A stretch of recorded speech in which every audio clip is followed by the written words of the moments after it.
Hey y'all, welcome back to With Love Mom. So I'm gonna be going over how to make a gel to shave your legs with.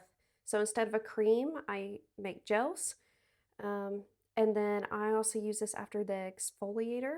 So when you go to shave, you wet your legs, right? And then you exfoliate, get the dead skin and everything off, rinse it off really good. And then you can use a shaving cream or a shaving gel. I just prefer to make things at home because I know more of what the ingredients and stuff are in them instead of looking at the back of a can and there's like 50 ingredients and you can't pronounce half of them. Especially when you start making things at home, you'll start saying, that should not have that many ingredients. So anyway, I'll get off my soapbox. So I'm just going to be using 2 ingredients. And I'm going to be looking down at my phone because I have the recipe. So let's see. Since I already exfoliated with, when I shave, I exfoliate with an oil-based scrub. So I already made a video on how to make that homemade exfoliation. So just check out my other video and you can see how to make that. Super simple. You can make it within a few minutes. Same thing as this. But like I said, since I used oil in the last one, I'm going to go with something super lightweight. That way I'm not overwhelming my skin. So we're going to start off with aloe vera. This is something I just got at my local store. It's Jean and Lynn. And it's 100% aloe. So the key to this, when you're making something with aloe vera, do not get that neon green aloe vera banana boat at the store. That is not what you need. You do not want dyed aloe vera gel.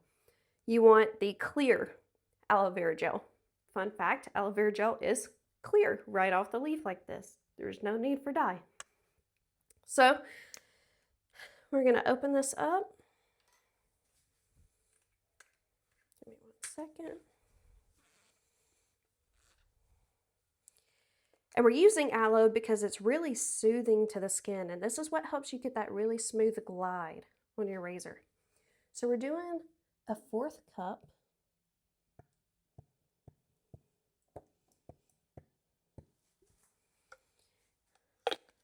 And then we're doing about 1 to 2 teaspoons of vegetable glycerin. So, and the reason for this is because it makes everything very slippery. So it'll help your razor glide as well as with the aloe, but it also does not clog your pores. It does have coconut oil in it, but this is not clogging. So let me get a teaspoon. Okay. I'm gonna get a teaspoon of this, just like that. And we're gonna mix it in. Boom. There you have it. Super easy. 2 ingredients. That's all you need. And if you wanted to, when you go to make this, add a splash of water. If you want it a little thinner, you can, but you don't need to. It's really up to personal preference, just like with any other DIY project. So I'm gonna put this in a glass container. Always glass, not plastic. We can do another video on why. Don't even get me started on plastics. Even though this is a plastic lid, yes, I know the irony behind that. So this will last in the fridge. You want to put it up in the fridge to make it last a little bit longer, 2 to 3 weeks.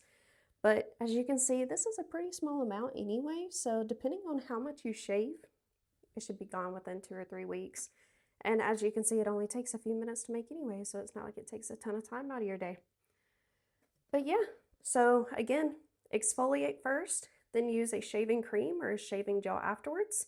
And it'll help you get that really close shave that you want. So like I said, I did make an exfoliation how to DIY video.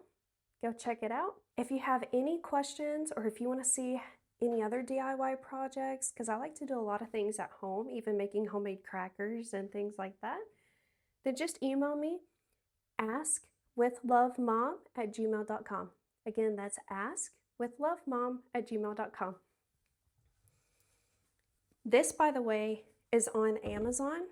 So I will drop the link below. That way you can just click on it. If you did want to get something like this or the exact one, you can click on it, go there and buy it that way through the Amazon affiliation that we have.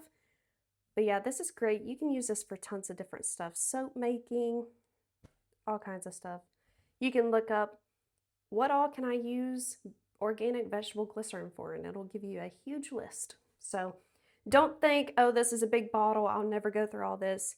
You would be very surprised at how many other DIY projects you can use vegetable glycerin for. So don't forget to hit that like and subscribe button. And as always, with love, Mom.